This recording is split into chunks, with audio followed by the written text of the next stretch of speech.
Hello, everyone, and welcome back to Trekyards. I'm Captain Foley. And I'm Commander. Today, we're going to be talking about a really cool device, a vehicle replicator. If you watch the latest episode of Prodigy, episode 3, called Starstruck, find out that you can replicate a shuttle pretty damn quick. Let's be honest, bit of a mic drop tech moment. It honestly kind of felt a little bit like when they could build the Red Angel suit in Discovery Season 2 in like 6 hours, having never had the design. They just can replicate everything from materials they have that day, that easy. Now this obviously far more logical and straightforward. It's just a shuttle, not a super secret special mega 31 suit, etc. But it does change the entire spectrum of Trek universe.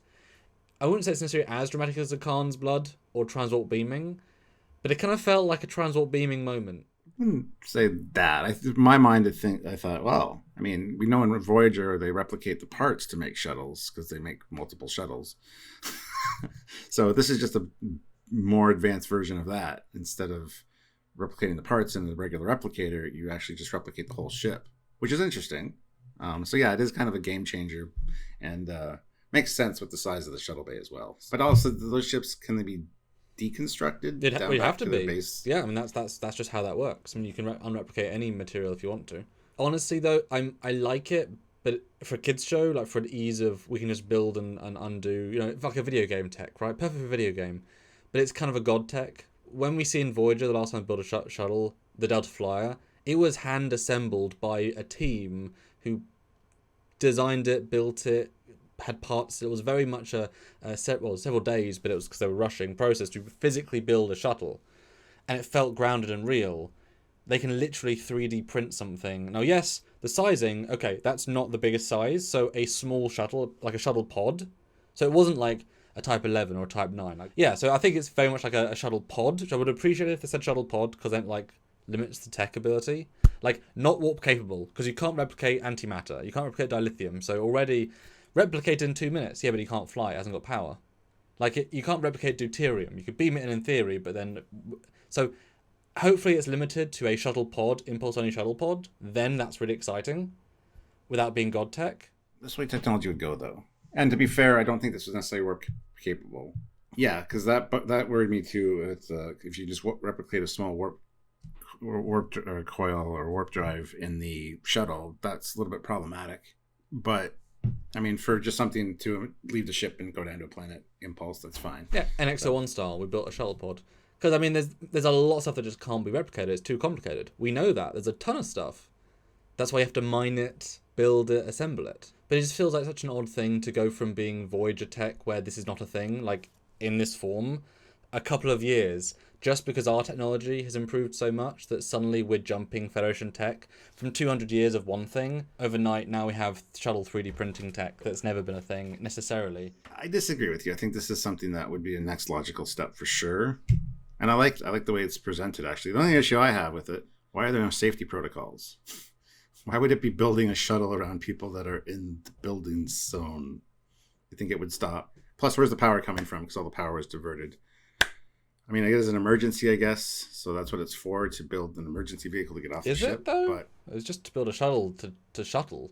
If you ask for a shuttle, a lot of times there's going to be a specific reason, like you need to get the hell off the ship. So I can see it diverting some power to it for its resources. So you'd think it would take almost Replicator is a massive power intensive thing. There's shields, there's warp, there's replicators, and holodecks. Those are the 4 big ones. So you'd think if you're in an emergency, you wouldn't have enough power to fund it. Because normally... Well, then it doesn't make sense to have it. Well, not as an emergency item. You got escape pods for that. It's a case of we're over a planet. Computer activate, replicator build as a shuttle. Zoom. Great. I'll head down. Obviously, if you bring your own power unit, fine. The probably has a reserve power supply. But to build something that intricate, I mean, a bit of food takes 2 seconds to replicate. 2 minutes of constant matter replication. I mean, that's going to take, massive amounts of power. And then you got to get the because you can't replicate a power source which has charged.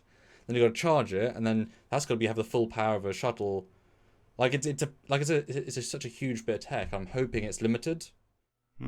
Yeah, I disagree. I think it'd be used for emergency purposes as well, because you never know. It's space. A lot of shit happens. I'm saying you just need enough power for it, because it's not it's going to be a massive power drain. Yeah, got a big thing in the future with future tech, where replication is just a thing that happens all the time. they replicate parts all the time. So I think the technology would have advanced to the point where it's not that bad. Like 3D printers have like really improved so much in the last like 2 or 3 years. I think it's interesting that they're putting it in this kids show because a lot of kids have their parents have 3D printers, and so this is like the next thing. I kind of like that, and I do like the fact that it's such a small ship, such a small shuttle bay, that this is the thing that they would use. I like that. And also heavily limits what you can build, because those things don't feel like a huge amount of wiggle room. So you can build a small shuttlecraft. Let's be fair. A shuttle is basically just a box that can fly in space. The most complicated part would be the engines. Well, and the computer core and the complicated stuff. But I mean, building a Type 9 and Type 11, insanely different in scale. That's what I like. I like the limitation there. Although I'm surprised it was called a shuttle bay, given it was kind of more the hangar. Like it was the entry gangway, and also below the proto drive. So it's like, I mean, it's cramming a lot of stuff in, so that kind of fits. But I almost didn't want it to be called a shuttle bay, just like the embarkation room or something. Yeah, it should have a different name. I thought the same thing. I thought Shuttle Bay was a little bit too extravagant for what it was. So I don't think you'd keep a shuttle. I think the impetus was you don't keep a shuttle built at all times. You disassemble it and build it as needed. So it's not. It's more of a launch bay. Yeah. But like I said, I like how small it was. I just hope it's shuttle pod normal. I mean, you could retrofit it. You could build it in parts, but as a single print, like there are limits to what you can single print before you have to do multiple parts and whatever. No, it's a great idea. I love the multiple arms. Where are the safety features? Like, you don't build a ship around somebody, especially people that are moving. And I built it pretty quick. I got up to like, 60-70%? No, I think it was 90 at the end. And then it was... Oh, was it? Well, yeah, the windows and everything were in. Yep. And LCARs were on, so computer core was created. There could be a cargo bay full of like computer components and even impulse drives that once the frame is built, it just beams them in. And so it's replicating it and building it. But it's not. They're just being transferred. Yeah, no, then it'd be nice if it was a shuttle assembler. Yeah, it would have been cool to hear like a transporter effect every once in a while, like things are being engine core beamed into position. Yeah. Yeah, engine core installed. It's like we can build the shell, but we can't build the engine to go in the shell. That's why we've got 10 pre-assembled, and then you've got we can build 30 shuttles, but we've got 10 engines, and those things aren't replicatable. No, that would have been cool. Because it kind of makes you think, well, if they destroy their warp core, can they just replicate a new one and then beam it into place?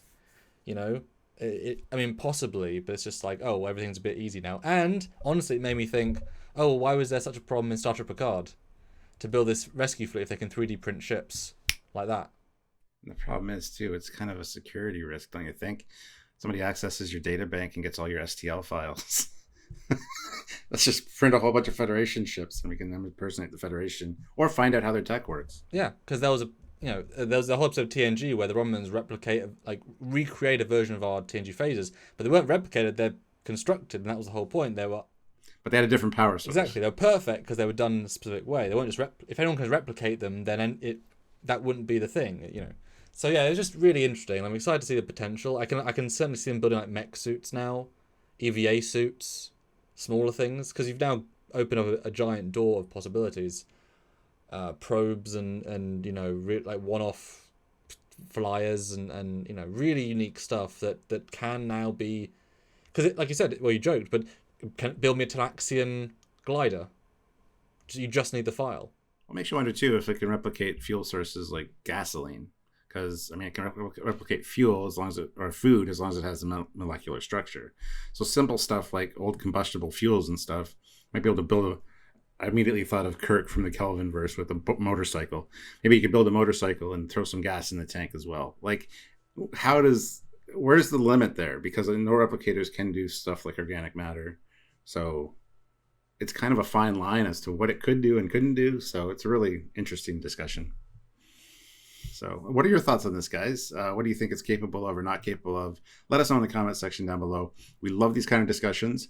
So if you want to be part of them, because we do lives quite often, click that subscribe button. Don't forget to like this video and click the notification bell icon so you get notified when we do the lives. Then you can talk to us in real time and we can have a really good discussion with your thoughts included as well. And you guys know a lot of the minutiae as well, so do bring that in and often one bit of nugget of information. Like, oh, remember that one line from DS9 and we can just go off.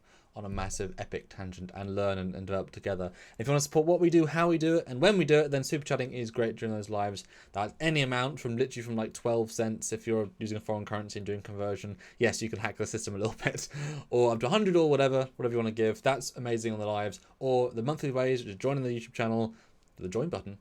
Pretty self-explanatory, it's a monthly thing, or the Patreon, the monthly thing, or the PayPal one-time thing, or buying the shirts, which is more of a cool thing. We don't make much from it, but it's for the cool factor. So buy one of those if you want to, and support the Trekyards name and brand, and come back next time, if you can. That's right.